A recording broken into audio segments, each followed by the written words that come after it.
I was 25, sitting in the glass lobby of one of the most prestigious firms in the city, hands folded tightly in my lap, trying to steady the thundering beat of my heart. This wasn't just any interview, it was the interview. The position I had dreamed about for years, the one I'd studied late into the night for, the one that could finally put me on my own 2 feet, with enough stability to provide for my kids. I glanced down at my worn shoes, polished as best as I could, and smoothed the sleeves of my plain blouse. I had nothing flashy, no designer suit like my younger sister Lindsay always wore, but I had experience, determination, and the fire to prove myself. Please subscribe to our channel and tell us in comments from where are you watching this video. When the recruiter finally came out, a tall man in his 40s with sharp glasses and a clipped tone, he shook my hand and smiled politely. "Miss Carter, thank you for coming in." I exhaled slowly, forcing a smile. "Thank you for the opportunity." But as we walked back into the interview room, his phone buzzed on the table. He glanced at it, his expression shifting subtly, though he said nothing. I pushed my nerves aside, answering his questions steadily, passionately, explaining my projects, my drive, my ideas. For once, I felt like I was standing tall in front of someone who might actually see me. Halfway through, though, he asked a question that chilled me. "Do you get along with your family?" I blinked. "Excuse me?" He cleared his throat. "It's just odd timing. I received a message right before we started." He didn't elaborate, but I saw the flash of hesitation in his eyes, like a seed of doubt had been planted in his mind before I had even opened my mouth. My stomach knotted, but I kept going, finishing the interview with as much dignity as I could muster. When I left the building, the cold air hit me like a slap. I dug out my phone, and there it was, a string of texts from my mom, sent proudly into the family group chat where they knew I would see them. "Mom, just texted the recruiter. Told him not to hire that worthless trash. He deserves to know the truth." Dad, "Ha ha. Good. Tell him to give it to Lindsay instead. At least she looks the part." Lindsay, "Don't worry, I'll take care of it." My hands shook as I read, bile rising in my throat.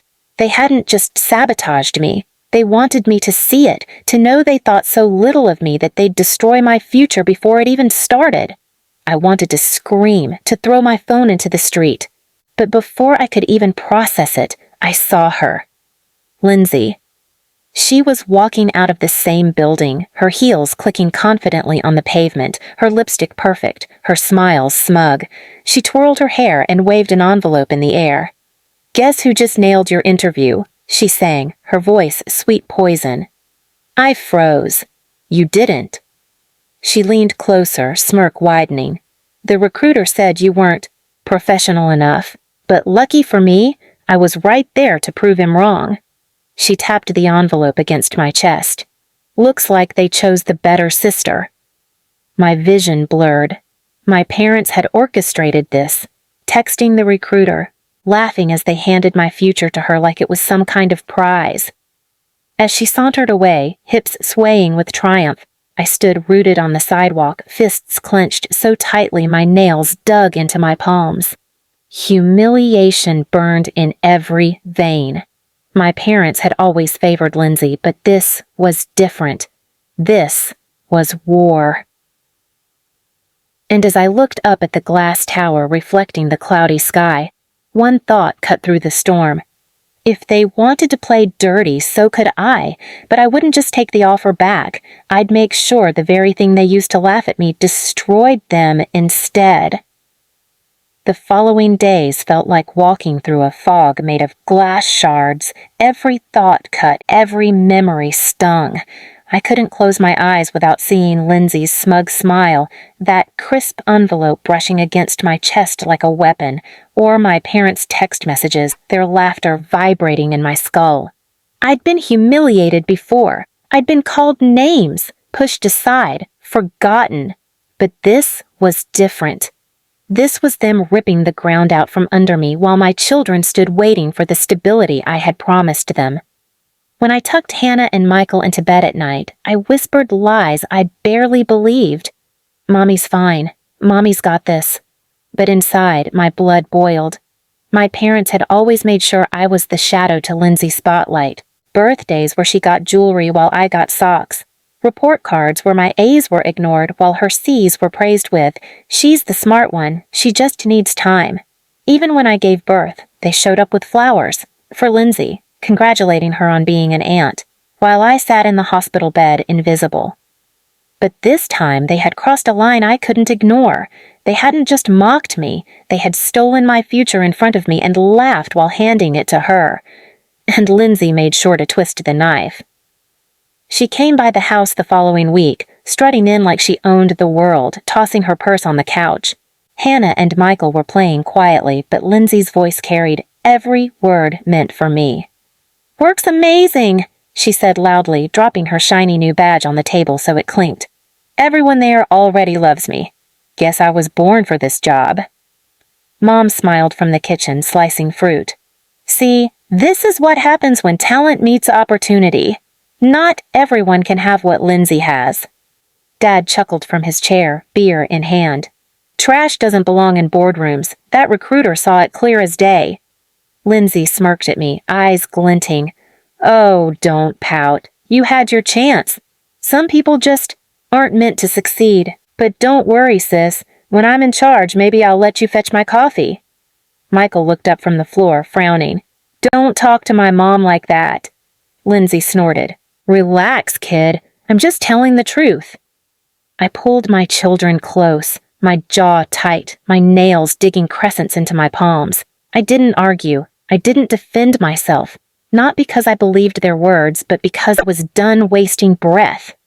Silence, I realized, was my weapon. That night, as my parents toasted Lindsay's bright future, I sat in the corner with my kids and watched. Watched the way Dad puffed out his chest when people praised his daughter. Watched the way Mom's cheeks flushed with pride as Lindsay flashed her badge. Watched how desperately they needed that illusion of being the family of success. That was the crack. Their pride wasn't just arrogance, it was a leash they wrapped around their own necks. So I started working in the shadows. I visited the library, poring over books about the company Lindsay now worked for. I asked discreet questions to people in town who had connections, secretaries, interns, suppliers. I learned the company's values, the way it prized integrity, loyalty, teamwork, all the things Lindsay had never possessed. And then I began observing Lindsay herself. She wasn't discreet. She bragged about everything. I listened as she boasted on the phone about skipping meetings, about flirting with her manager, about passing off someone else's work as her own. She flaunted her recklessness like it made her powerful. She didn't realize I was listening. Piece by piece, I collected her habits, her shortcuts, her careless arrogance. Not with recordings, not with screenshots, just with my eyes and memory. Because I knew, when the moment came, I wouldn't need proof on a screen. I'd make sure she condemned herself in front of everyone who once applauded her. Every insult my parents threw at me, every time Lindsay smirked, I added another brick to the wall I was building in my mind. I didn't lash out. I didn't break. I waited. And when Mom bragged at dinner that Lindsay's team at work was hosting a big presentation, an open event where clients and families were invited to watch their brightest talent, I knew my time had come. They thought I was worthless trash. They thought I'd stay silent forever. But at that presentation, I would show them all what trash really looked like. The day of Lindsay's presentation came, and my parents treated it like a coronation. Mom wore her best pearls, Dad shaved and put on a suit he hadn't touched in years, and Lindsay strutted around in her brand new blazer like she was already running the company. "You better not embarrass us," Dad muttered as I loaded Hannah and Michael into the car. "Stay in the back, don't talk, don't breathe too loud." I didn't answer. I didn't need to. The company's auditorium was crowded with employees, clients, and families. Posters with the company's values, integrity, teamwork, excellence, lined the walls. Lindsay ate up every glance as she stepped onto the stage, her fake smile polished, her heels clicking across the platform. Mom whispered loudly enough for people to hear. "That's my daughter up there, the successful one." I held my kids' hands, my heart steady. They had dragged me down for years, but tonight, I wasn't the one on display. Lindsay was. The presentation began. Lindsay launched into slides she clearly hadn't prepared herself, her voice faltering when she had to explain details she didn't understand. I saw her glance nervously at her team, but she pushed on, fluffing her words, trying to charm the room. Then it happened. One of the clients, a sharp woman in her 50s, raised her hand. "Can you explain the cost analysis breakdown you mentioned?" Lindsay froze. She flipped through her papers, stammering. The numbers aren't important right now. What matters is—" The woman cut her off. "Numbers are the only thing that matters." Whispers spread across the room. Lindsay's cheeks flushed, but she tried to laugh it off. "Don't worry, I'll have my assistant send it later." That was my moment. From my seat in the middle row, I raised my voice, clear and calm. "Maybe she doesn't have the numbers because she didn't do the work." The room went still, heads turned. My parents snapped their necks toward me, eyes wide with fury. Lindsay's smile cracked. "Excuse me?" I stood, my children at my sides, my voice strong. "She's been bragging for weeks about skipping meetings, copying other people's work, even flirting with her manager instead of preparing. You handed her this job on a silver platter. And this," I gestured to the stage where she stood frozen, "is what happens when you give pride to someone who's never earned it." Gasps filled the auditorium. The clients turned to each other, murmuring. Her coworkers' faces confirmed it, some nodding, others grimacing because they knew it was true. Lindsay tried to laugh, but her voice wobbled. "She's lying! She's jealous!" But the client who had asked the question shook her head firmly. "No, I believe her. This explains everything I've seen tonight." The manager stood, red-faced. "Lindsay, step down." Mom jumped up, her pearls clattering. "You can't do this! That's our daughter! She's the best!" Dad roared, "You're ruining everything!" But no one was listening to them anymore. The recruiters, the managers, the clients. All eyes were on Lindsay as she stumbled off the stage, her fake confidence collapsing, her offer letter useless in her trembling hands.